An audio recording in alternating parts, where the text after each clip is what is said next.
আমাদের যারা প্রতিদ্বন্দ্বী প্রার্থী আছেন তাদের সকলের সহযোগিতা দরকার, তাদের পরস্পরের সহনশীলতা দরকার। আমার যারা শিক্ষার্থী আছেন, যে বিপুল সংখ্যক ভোটার আছেন, তাদের সবার সক্রিয় ভিজিলেন্স দরকার, তাদের নজরদারিত্ব দরকার। তো আমরা আশা করব যে আপনারা সেই জায়গাতে তাদেরকে সহযোগিতা করবেন, এবং যখন আপনারা দেখছেন যে সকল পক্ষ বলছে যে তাদের জন্য লেভেল প্লেইং ফিল্ড নাই, সেটার উল্টো কথাটা হচ্ছে যে আসলে তাহলে হয়তো ঠিকই আছে, কারণ যখন সকল পক্ষগুলোই অভিযোগটা করছে তাহলে কারোর জন্য যে পক্ষপাতিত্ব নেই সেটা প্রমাণ করে।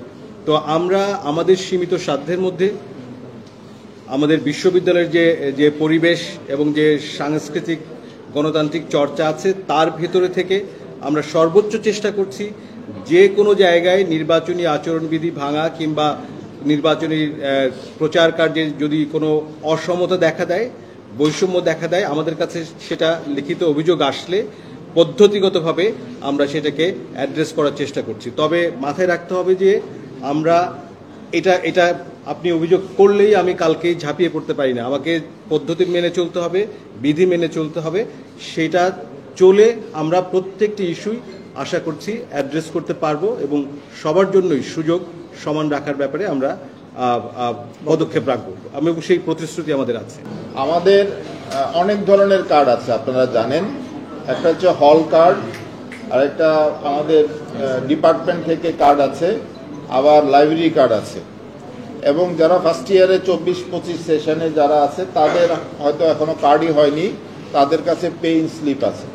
এই চারটার যে কোনো একটা দিয়ে কিন্তু ভোট কেন্দ্রে প্রবেশ করতে পারবে এবং ভোট দিতে পারবে। যারা ভোটার তারা ভোট কেন্দ্রে প্রবেশ করতে পারবে এবং ভোট দিতে পারবে। সুতরাং আমি আপনাদের মাধ্যমে আমাদের প্রিয় ছাত্রছাত্রী যারা ভোটার তাদেরকে উদ্দেশ্য করে বলবো, এই ব্যাপারে কোনো উদ্বিগ্ন হওয়ার কোনো কারণ নেই।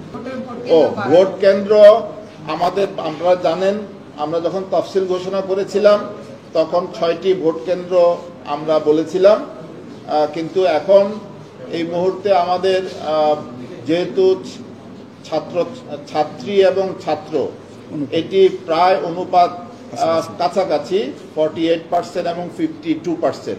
তো সেক্ষেত্রে আমরা ছাত্রীদের জন্য 4টি এবং ছাত্রদের জন্য 4টি, মোট 8টি কেন্দ্র আমরা নির্ধারণ করেছি।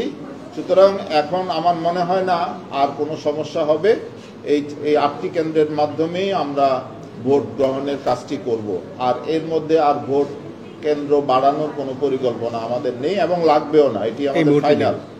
মানে আমরা আমাদের খেয়াল করতে হবে কেন্দ্র কিন্তু ওর ভেতরে পোলিং স্টেশন অনেকগুলো, মানে ভোট দেওয়ার কেন্দ্র একটা না, কিন্তু একটা বড় সেন্টারের মধ্যে অনেকগুলো পোলিং স্টেশন, ফলে আমরা অনেক না বুথ না বুথ কেন্দ্র রুমের মধ্যে আরো অনেকগুলো বুথ পর্যায়ে অনেক টেবিল, আলাদা টেবিল। আমরা যথেষ্ট পরিমাণে আমরা একটা কেন্দ্রে যথেষ্ট পরিমাণে আমরা বুথ রাখছি। একটা কেন্দ্রে একাধিক হয়তো হল থাকবে, তাদের জন্য আলাদা আলাদা করে রুম থাকবে, আলাদা আলাদা করে আমাদের যথেষ্ট পরিমাণে বুথ রাখার আমরা পরিকল্পনা করেছি, যাতে করে নির্বিঘ্নে আমাদের ছাত্রছাত্রীরা ভোট দিতে পারে।